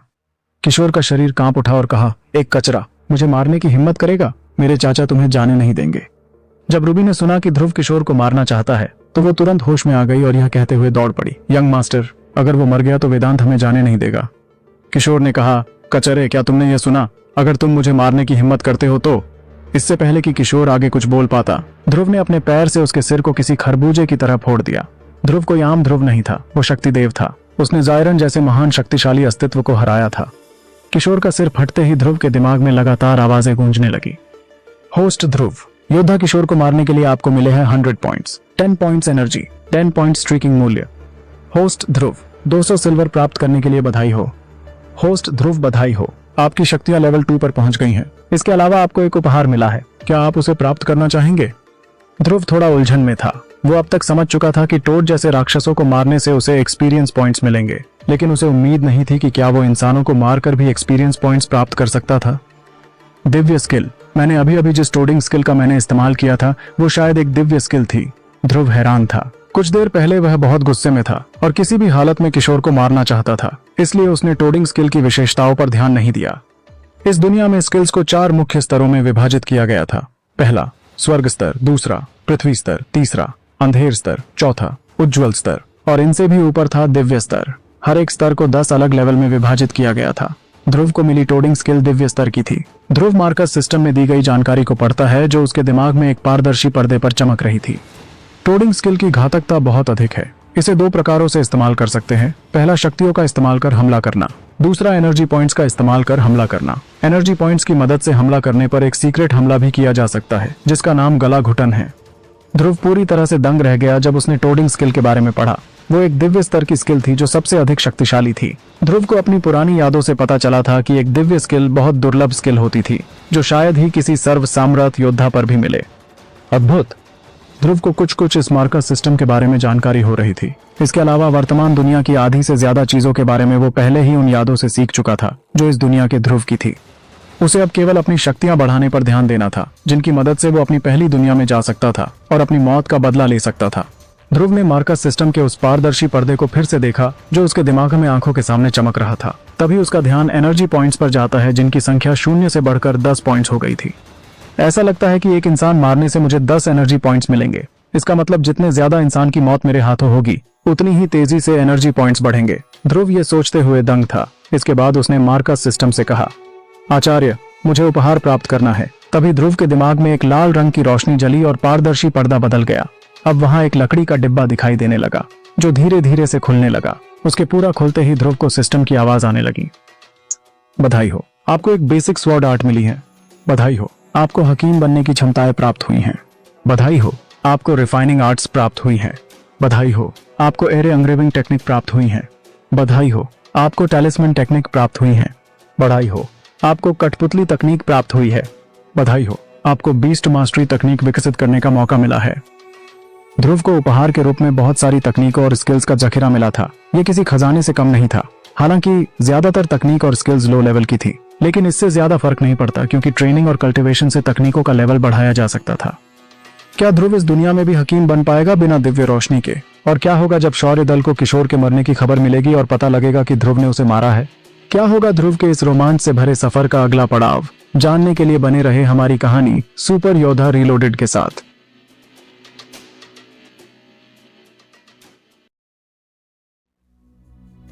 ध्रुव को उम्मीद नहीं थी कि इस दुनिया में भी हकीम का पेशा होगा। वो बहुत हैरान हो गया। ध्रुव ने तुरंत हकीम की क्षमता को देखा। Grade yellow grade, rank 1, rank बढ़ाया जा सकता है। मूल्य 10 एनर्जी पॉइंट्स, रैंक बढ़ेगी तो मूल्य भी बढ़ेगा। शुरुआती रैंक के हकीम केवल लॉ लेवल गोलियां बनाते थे। यदि आप हाई लेवल गोली बनाना चाहते हैं तो आपको पहले अपनी रैंक बढ़ानी होगी। रैंक बढ़ाने के लिए पहले आपको उनमें निपुणता हासिल करनी पड़ेगी। जितनी अधिक आपकी रैंक होगी उतनी अधिक लेवल की आप गोली बना सकते हैं। बाकी तकनीकें भी लगभग समान थी। ध्रुव मुस्कुराने लगा और उसने खुद से कहा, बाकी लोगों को इन चीजों को विकसित करने के लिए प्रतिभा की जरूरत होती है। हकीम को अग्नि प्रतिभा की जरूरत होती है। फॉर्मेशन को बनाने के लिए प्राकृतिक प्रतिभा की जरूरत होती है। जानवर या बीस्ट्स को वश में करने के लिए आत्मा प्रतिभा की जरूरत होती है। हालांकि मुझे कुछ भी नहीं चाहिए, मुझे सिर्फ उन पर निपुणता हासिल करनी होगी कि जितना मैं निपुण होता जाऊंगा उतना ही मेरी शक्तियों का स्तर बढ़ेगा और तकनीकों का लेवल भी बढ़ेगा। और ये तो मेरे लिए अच्छी बात है कि मैं जल्द से जल्द शक्तियां बढ़ाकर अपनी दुनिया में जा सकता हूँ और सभी से मिल सकता हूँ। अपनी दुनिया में वापस जाने के बारे में सोच ध्रुव बहुत खुश हो गया। ध्रुव के चेहरे पर मुस्कान देखकर रूबी उलझन में थी। उसे ध्रुव अपरिचित महसूस हुआ। उसने गंभीरता से ध्रुव को देखा। वो अभी भी उसका यंग मास्टर था, लेकिन उसके चेहरे पर पहले से ज्यादा आत्मविश्वास झलक रहा था। वो अभी भी चिंतित थी, इसलिए उसने पूछा, यंग मास्टर, क्या आप ठीक हैं? ध्रुव तुरंत होश में आ गया और उत्साह से रूबी को गले लगा लिया। उसने उसके गाल को जोर से चूमा और कहा, रूबी, हमारे अच्छे दिन आने वाले हैं। ध्रुव को नहीं पता था कि उसने उत्साह में क्या कर दिया है, क्योंकि वो अभी भी अपनी दुनिया के बारे में सोच रहा था। लेकिन रूबी का हाल कुछ और ही था। उसने महसूस किया जैसे कि वो बिजली की चपेट में आ गई है। उसका शरीर तनावपूर्ण हो गया और उसकी आंखें चमकने लगी। वो लंबे समय तक होश में नहीं आई और उसका दिल बेतहाशा धड़क रहा था। उसके गाल तुरंत किसी पके हुए सेब की तरह लाल हो गए। तुम यहाँ क्यों खड़ी हो? आओ और मेरी मदद करो। ध्रुव ने मूर्ति बनी रूबी की ओर देखा और कहा, उसे किशोर की लाश को ठिकाने लगाना था। वेदांत इसे जल्द या बाद में खोज लेगा। हालांकि इससे पहले कि वो इसकी खोज करता, उसको जल्द से जल्द शक्तिशाली बनना होगा। लाश को ठिकाने लगाने के बाद रूबी अभी भी चिंतित थी। यंग मास्टर, किशोर वेदांत का भतीजा है। वो हर दिन आपके चाचा को आपकी स्थिति की खबर देता था। अच्छा, तो किशोर को वेदांत ने मेरी निगरानी करने के लिए भेजा था। ध्रुव डेविल की तरह मुस्कुराया और मन में ही बोला, तो अब वेदांत को भी मरना होगा। मैं उसे मारूंगा। ध्रुव शौर्य उसे मारेगा। रूबी ने ध्रुव को देखा और उससे पूछा, ध्रुव, अगर उन्हें किशोर से मिलने वाली खबर नहीं मिली तो वो निश्चित रूप से आएंगे और आपको व्यक्तिगत रूप से ढूंढ लेंगे। उस समय क्या होगा?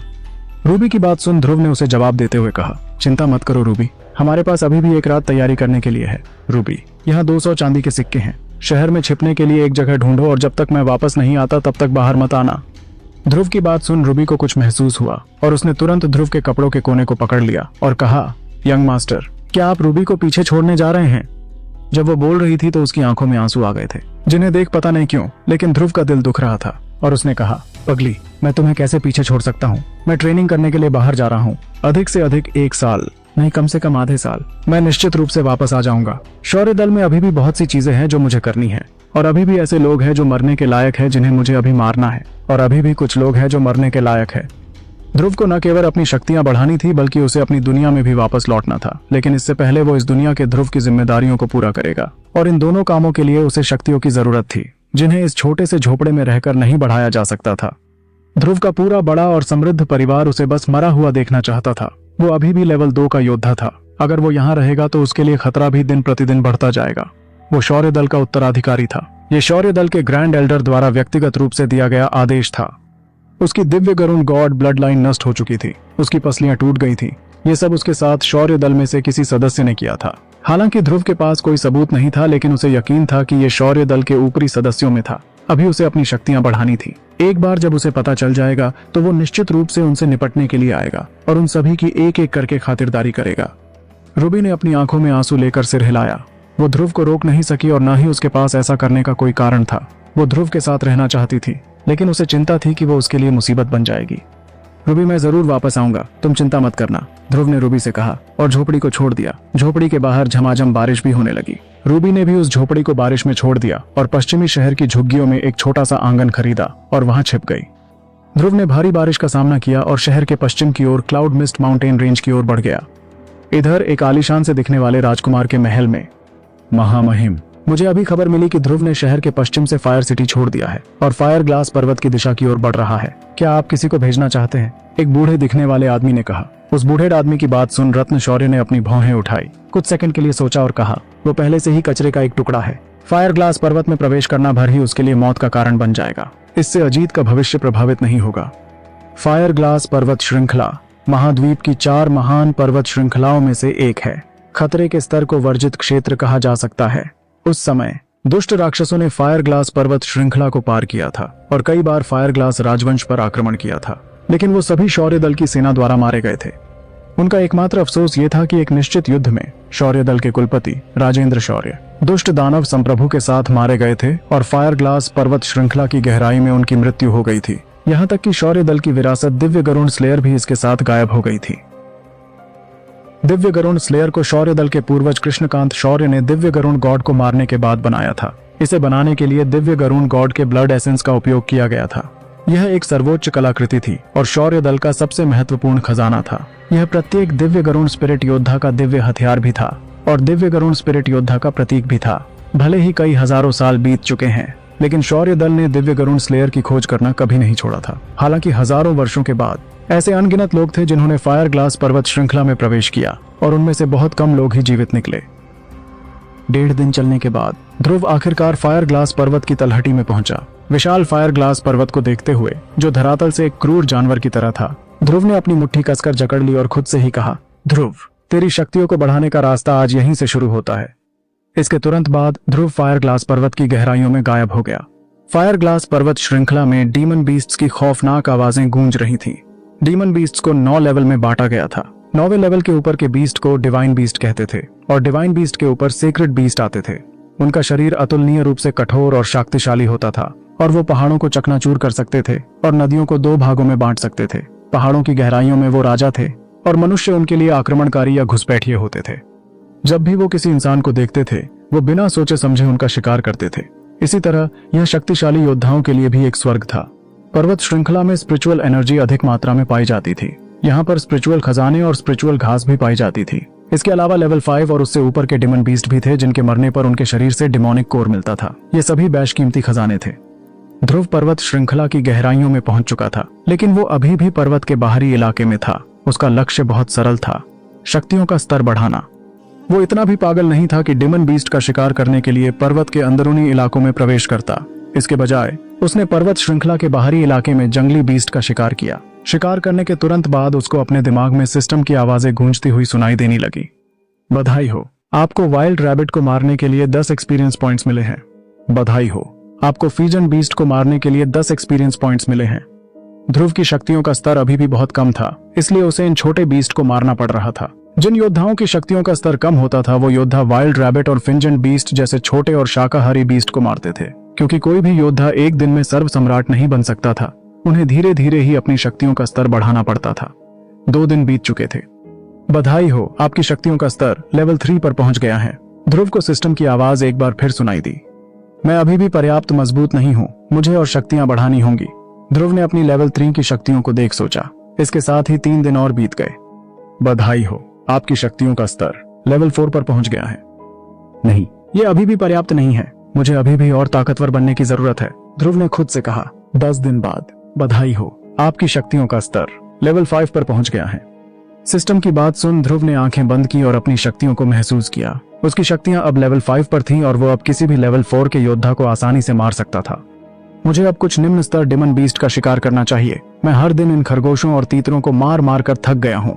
ऐसा लग रहा है जैसे मैं कोई खरगोश शिकारी हूँ, ध्रुव ने अपने पीछे देखते हुए सोचा। ध्रुव के पीछे वाइल्ड रैबिट और छोटे फिजेंट बीस्ट के शवों का ढेर लगा हुआ था। जब भी वो इन वाइल्ड रैबिट और फिजेंट बीस्ट को मारता था, तो वह हर बार हमला करने पर बेसिक स्वॉर्ड आर्ट और टोडिंग स्किल का इस्तेमाल करता था। इसी वजह से बेसिक स्वॉर्ड आर्ट पहले ही तीसरे स्तर पर पहुंच चुकी थी। टोडिंग स्किल का स्तर बढ़ाना थोड़ा मुश्किल था, क्योंकि उसका स्तर बढ़ाने के लिए 10,000 निपुणता पॉइंट्स की जरूरत पड़ती थी। लेकिन ध्रुव के पास अभी भी बस 5,000 निपुणता पॉइंट्स हुए थे। ध्रुव को निपुणता पॉइंट्स मार्कस सिस्टम द्वारा दिए जाते थे और यह तभी मिलते थे जब वो अपनी स्किल कास्ट करता था। जितनी देर वो स्किल कास्ट कर मुकाबला करेगा, उसी हिसाब से उसे निपुणता पॉइंट्स मिलते थे। अगर उसके अलावा कोई भी योद्धा अपनी स्किल्स का स्तर बढ़ाना चाहता था, तो उन्हें उसका अभ्यास करना पड़ता या फिर उन्हें कुछ खास दुर्लभ खजानों की जरूरत पड़ती। लेकिन ध्रुव बिना किसी अभ्यास के निपुणता पॉइंट्स की मदद से अपनी स्किल्स का स्तर बढ़ा सकता था। तभी ध्रुव को एक बहुत ही खतरनाक बीस्ट की दहाड़ सुनाई दी, जो उसी की तरफ बढ़ते हुए तेज होती जा रही थी। क्या होगा जब ध्रुव पहुंचेगा उस खुशबू के स्रोत के पास? आखिर क्या होगा ध्रुव की इस दिलचस्प कहानी का अगला पड़ाव जानने के लिए बने रहे हमारी कहानी सुपर योद्धा रीलोडेड के साथ।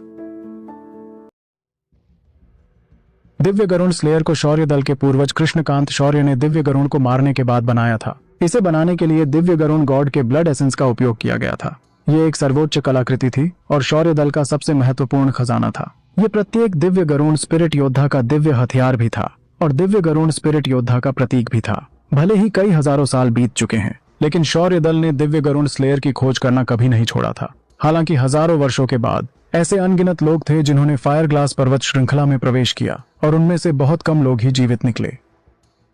1.5 दिन चलने के बाद ध्रुव आखिरकार फायर ग्लास पर्वत की तलहटी में पहुंचा। विशाल फायर ग्लास पर्वत को देखते हुए, जो धरातल से एक क्रूर जानवर की तरह था, ध्रुव ने अपनी मुट्ठी कसकर जकड़ ली और खुद से ही कहा, ध्रुव, तेरी शक्तियों को बढ़ाने का रास्ता आज यहीं से शुरू होता है। इसके तुरंत बाद ध्रुव फायर ग्लास पर्वत की गहराइयों में गायब हो गया। फायर ग्लास पर्वत श्रृंखला में डीमन बीस्ट्स की खौफनाक आवाजें गूंज रही थीं। डीमन बीस्ट्स को 9 लेवल में बांटा गया था। 9वें लेवल के ऊपर के बीस्ट को डिवाइन बीस्ट कहते थे और डिवाइन बीस्ट के ऊपर सीक्रेट बीस्ट आते थे। उनका शरीर अतुलनीय रूप से कठोर और शक्तिशाली होता था और वो पहाड़ों को चकनाचूर कर सकते थे और नदियों को 2 भागों में बांट सकते थे। पहाड़ों की गहराइयों में वो राजा थे और मनुष्य उनके लिए आक्रमणकारी या घुसपैठिए होते थे। जब भी वो किसी इंसान को देखते थे, वो बिना सोचे समझे उनका शिकार करते थे। इसी तरह ये शक्तिशाली योद्धाओं के लिए भी एक स्वर्ग था। पर्वत श्रृंखला में स्पिरिचुअल एनर्जी अधिक मात्रा में पाई जाती थी। यहाँ पर स्पिरिचुअल खजाने और स्पिरिचुअल घास भी पाई जाती थी। इसके अलावा लेवल 5 और उससे ऊपर के डिमन बीस्ट भी थे, जिनके मरने पर उनके शरीर से डिमोनिक कोर मिलता था। ये सभी बेशकीमती खजाने थे। ध्रुव पर्वत श्रृंखला की गहराइयों में पहुंच चुका था, लेकिन वो अभी भी पर्वत के बाहरी इलाके में था। उसका लक्ष्य बहुत सरल था, शक्तियों का स्तर बढ़ाना। वो इतना भी पागल नहीं था कि डिमन बीस्ट का शिकार करने के लिए पर्वत के अंदरूनी इलाकों में प्रवेश करता। इसके बजाय उसने पर्वत श्रृंखला के बाहरी इलाके में जंगली बीस्ट का शिकार किया। शिकार करने के तुरंत बाद उसको अपने दिमाग में सिस्टम की आवाजें गूंजती हुई सुनाई देने लगी। बधाई हो, आपको वाइल्ड रैबिट को मारने के लिए 10 एक्सपी पॉइंट्स मिले हैं। बधाई हो, आपको फीजन बीस्ट को मारने के लिए 10 एक्सपी पॉइंट्स मिले हैं। ध्रुव की शक्तियों का स्तर अभी भी बहुत कम था, इसलिए उसे इन छोटे बीस्ट को मारना पड़ रहा था। जिन योद्धाओं की शक्तियों का स्तर कम होता था, वो योद्धा वाइल्ड रैबिट और फिंजेंट बीस्ट जैसे छोटे और शाकाहारी बीस्ट को मारते थे। क्योंकि कोई भी योद्धा एक दिन में सर्व सम्राट नहीं बन सकता था, उन्हें धीरे धीरे ही अपनी शक्तियों का स्तर बढ़ाना पड़ता था। 2 दिन बीत चुके थे। बधाई हो, आपकी शक्तियों का स्तर लेवल 3 पर पहुंच गया है। ध्रुव को सिस्टम की आवाज एक बार फिर सुनाई दी। मैं अभी भी पर्याप्त मजबूत नहीं हूं, मुझे और शक्तियां बढ़ानी होंगी। ध्रुव ने अपनी लेवल 3 की शक्तियों को देख सोचा। इसके साथ ही 3 दिन और बीत गए। बधाई हो, आपकी शक्तियों का स्तर लेवल 4 पर पहुंच गया है। नहीं, ये अभी भी पर्याप्त नहीं है, मुझे अभी भी और ताकतवर बनने की जरूरत है, ध्रुव ने खुद से कहा। 10 दिन बाद, बधाई हो, आपकी शक्तियों का स्तर लेवल 5 पर पहुंच गया है। सिस्टम की बात सुन ध्रुव ने आंखें बंद की और अपनी शक्तियों को महसूस किया। उसकी शक्तियां अब लेवल 5 पर थी और वो अब किसी भी लेवल 4 के योद्धा को आसानी से मार सकता था। मुझे अब कुछ निम्न स्तर डिमन बीस्ट का शिकार करना चाहिए। मैं हर दिन इन खरगोशों और तीतरों को मार मार कर थक गया हूँ। ऐसा लग रहा है जैसे मैं कोई खरगोश शिकारी हूँ, ध्रुव ने अपने पीछे देखते हुए सोचा। ध्रुव के पीछे वाइल्ड रैबिट और छोटे फिजेंट बीस्ट के शवों का ढेर लगा हुआ था। जब भी वो इन वाइल्ड रैबिट और फिजेंट बीस्ट को मारता था, तो वह हर बार हमला करने पर बेसिक स्वॉर्ड आर्ट और टोडिंग स्किल का इस्तेमाल करता था। इसी वजह से बेसिक स्वॉर्ड आर्ट पहले ही तीसरे स्तर पर पहुंच चुकी थी। टोडिंग स्किल का स्तर बढ़ाना थोड़ा मुश्किल था, क्योंकि उसका स्तर बढ़ाने के लिए 10,000 निपुणता पॉइंट्स की जरूरत पड़ती थी, लेकिन ध्रुव के पास अभी भी बस 5,000 निपुणता पॉइंट्स हुए थे। ध्रुव को निपुणता पॉइंट्स मार्कर सिस्टम द्वारा दिए जाते थे और ये तभी मिलते थे जब वो अपनी स्किल कास्ट करता था। जितनी देर वो स्किल कास्ट कर मुकाबला करेगा, उसी हिसाब से उसे निपुणता पॉइंट्स मिलते थे। अगर उसके अलावा कोई भी योद्धा अपनी स्किल्स का स्तर बढ़ाना चाहता, उन्हें उसका अभ्यास करना पड़ता या फिर उन्हें कुछ खास दुर्लभ खजानों की जरूरत पड़ती। लेकिन ध्रुव बिना किसी अभ्यास के निपुणता पॉइंट्स की मदद से अपनी स्किल्स का स्तर बढ़ा सकता था। ध्रुव ने जंगल के अंदर के रास्ते को देखा और उस पर बढ़ता रहा। रास्ते में ध्रुव ने किसी भी डिमन बीस्ट को नहीं छोड़ा, यहाँ तक कि एक मच्छर को भी नहीं, क्योंकि वो जितने ज्यादा बीस्ट को मारता, उसे उतने ही निपुणता पॉइंट्स मिलते थे। आधे महीने बाद ध्रुव की शक्तियों का स्तर लेवल 6 तक पहुंच गया था और इस समय तक वो पहले ही पूरी तरह से फायर ग्लास पर्वत श्रृंखला के भीतरी इलाके में प्रवेश कर चुका था। भीतरी इलाके में प्रवेश करने के बाद हवा एक खतरनाक आभा से भर गई थी। लेवल 6 के योद्धा के लिए लेवल 1 के डिमन बीस्ट से निपटना ठीक था, लेकिन अगर वो लेवल 2 के डिमन बीस्ट का सामना करता, तो वो केवल अपनी मौत का इंतजार कर पाता। ध्रुव भीतरी इलाके में पहुंचने के बाद और भी अधिक सावधान हो गया था। अचानक एक जोरदार दहाड़ने की आवाज आई। एक ऐश वुल्फ डिमन बीस्ट, जो एक आदमी जितना लंबा था और उसके पूरे शरीर पर स्टील की सुइयों की तरह फर था, झाड़ियों से बाहर निकला। उसकी 2 चमकती हरी आंखें ध्रुव की ओर देख रही थीं। उसके 2 दांत बर्फीली रोशनी से चमक रहे थे और उसके दांतों के बीच के अंतराल से लार टपक रही थी। वह एक गर्जना के साथ उछल पड़ा और सीधा ध्रुव की गर्दन को तोड़ने के लिए लपका। ध्रुव ने उस वुल्फ को देखा और उसे कोसा। भाड़ में जाओ तुम। अगर तुम ध्रुव का मांस खाना चाहते हो, तो ध्रुव भी तुम्हारा मांस खाना चाहता है। अपने पिछले जीवन में मुझे भेड़िए का मांस खाने का मौका नहीं मिला था, अब तुम्हें मैं आगे अच्छे से भून कर खाऊंगा। ध्रुव उसके वार से बचते हुए चिल्लाया। टोडिंग स्किल। ध्रुव का शरीर अचानक लेट गया, उसके सारे अंग फैल गए। वो अब एक मेढक जैसी अवस्था में बदल गया। उसके गले से एक अजीब सी कर्कश आवाज आई और ऐश वुल्फ के हमले का इंतजार किए बिना उसने हमला किया। ध्रुव ने अपने मेढक जैसे पैरों से उस ऐश वुल्फ को किसी तोप के गोले की तरह उछाला। हवा में उड़ते हुए ऐश वुल्फ के पेट पर 2 लात पड़ी। ऐश वुल्फ ने एक दर्दनाक चिल्लाहट छोड़ी। ध्रुव ने एक बार फिर अपने पैरों से उस पर वार किया, लेकिन इस बार उसका निशाना पेट नहीं बल्कि उसका सिर था। ऐश वुल्फ का मस्तिष्क फट गया। उसकी आंखें सॉकेट से निकलकर बाहर आ गईं और वो जमीन पर गिर गया। उसका शरीर थोड़ी देर के लिए तड़पा, फिर उसकी धीमी पड़ चुकी सांस बिल्कुल बंद हो गई। वो अब मर चुका था। बधाई हो, आपको ऐश वुल्फ मारने पर 100 निपुणता पॉइंट्स, 10 एनर्जी पॉइंट्स और 8 स्ट्राइकिंग मूल्य प्राप्त हुए हैं। बधाई हो, आपको वुल्फ स्किन प्राप्त हुई है। मार्कस सिस्टम की आवाज सुनाई दी। जब ध्रुव ने यह देखा तो उसने उत्साह से हंसते हुए कहा, अगर मैं 1 महीने तक उन छोटे जानवरों का मारता मुझे केवल कुछ निपुणता पॉइंट्स ही मिलते, लेकिन एक डिमन बीस्ट को मारने से मुझे एनर्जी पॉइंट्स और स्ट्राइकिंग मूल्य भी प्राप्त हुए हैं। फिर ध्रुव ने अपनी विशेषताओं को मार्कस सिस्टम के पारदर्शी पर्दे पर पढ़ा। नाम Dhruv Shaurya, rank level 6, energy points 90 points, skills टोडिंग skill basic sword technique, luck मूल्य 0 पॉइंट्स, चार्म मूल्य 0 पॉइंट्स, स्ट्राइकिंग मूल्य 11 पॉइंट्स। ध्रुव के दिमाग में पारदर्शी पर्दे पर विशेषताओं की एक श्रृंखला दिखाई दी और ध्रुव ने खुद के बारे में सोचा। जैसा कि उम्मीद थी, एनर्जी पॉइंट स्ट्राइकिंग मूल्य से कम मूल्यवान है। एक इंसान को मारने पर मुझे 10 स्ट्राइकिंग मूल्य और 10 एनर्जी पॉइंट्स मिलते हैं, लेकिन एक डिमन बीस्ट मारने पर एक स्ट्राइकिंग मूल्य और 10 एनर्जी पॉइंट्स मिलते हैं। इंसानों को मारना डिमन बीस्ट को मारने से ज्यादा फायदेमंद है, लेकिन डिमन बीस्ट की संख्या मनुष्यों की तुलना में 100 गुना नहीं 10,000 गुना अधिक है। इस पर्वत श्रृंखला में अनगिनत डिमन बीस्ट हैं। इसे सोचकर ध्रुव का खून खौल गया। जब उसे एक टोड को मारने पर डिवाइन लेवल स्किल मिल सकती थी, तो क्या एक डिमन बीस्ट को मारना पर होली लेवल स्किल नहीं मिलनी चाहिए? ध्रुव को इस दुनिया में अब मजा आने लगा था, लेकिन उसे अभी भी अपने परिवार की रह रहकर चिंता सताती थी। हालांकि ध्रुव मायूस होकर बैठने वाले इंसानों में से नहीं था। अगर उसे अपने प्यारे लोगों से मिलना था तो उसे अपनी शक्तियां जल्द से जल्द बढ़ानी होंगी। इसलिए ध्रुव ने अपना पूरा ध्यान शक्तियां बढ़ाने पर लगा दिया था। बधाई हो, आपको लेवल 1 पायथन बीस्ट को मारने पर 100 निपुणता पॉइंट्स, 10 एनर्जी पॉइंट्स और 8 स्ट्राइकिंग मूल्य प्राप्त हुए हैं। बधाई हो, आपको लेवल 1 टाइगर बीस्ट को मारने पर 100 निपुणता पॉइंट्स, 10 एनर्जी पॉइंट्स और 8 स्ट्राइकिंग मूल्य प्राप्त हुए हैं। बधाई हो, आपको level 1 long armed app monkey मारने पर 100 निपुणता पॉइंट्स, 10 एनर्जी पॉइंट्स और 8 पॉइंट स्ट्राइकिंग मूल्य प्राप्त हुए हैं। पूरे 3 दिन और 3 रातों तक ध्रुव ने 1 सेकंड के लिए भी आराम नहीं किया, क्योंकि उसने डिमन बीस्ट का शिकार करना जारी रखा था। और अंत में जब उसने लॉन्ग आर्मर्ड मंकी को मार डाला तो वो उत्साहित हो गया और ध्रुव ने खुश होते हुए कहा, अब मुझे कोई शक्तिशाली डिमन बीस्ट ढूंढना चाहिए ताकि मुझे और भी अच्छी चीजें मिले। होली लेवल स्किल्स के बारे में सोचते हुए ध्रुव के दिल में एक गुदगुदी सी महसूस हो रही थी। वह कामना कर रहा था कि जल्द से जल्द उसे कोई शक्तिशाली डिमन बीस्ट मिल जाए ताकि वो उसे मार सके। लेकिन ध्रुव को पता था ये इतना भी आसान नहीं होगा, क्योंकि लेवल 1 डिमन बीस्ट की तुलना में लेवल 2 का डिमन बीस्ट अधिक शक्तिशाली होता था और ध्रुव की शक्तियां अभी इतनी ज्यादा नहीं थी जो उनको मार सकें। लेकिन उसके पास टोडिंग स्किल जैसी एक डिवाइन लेवल स्किल की मदद थी जो उनको मारने में उसकी मदद करती। ठीक है, ये लेवल 2 के डिमन बीस्ट पर आजमाने का समय है। ध्रुव ने अपना मन बना लिया और फिर सावधानी से आगे बढ़ गया। लगभग 1 घंटे तक चलने के बाद ध्रुव ने महसूस किया कि कुछ गड़बड़ है, क्योंकि उसे आसपास कोई डिमन बीस्ट नहीं मिला, यहाँ तक कि एक जंगली बीस्ट भी नहीं।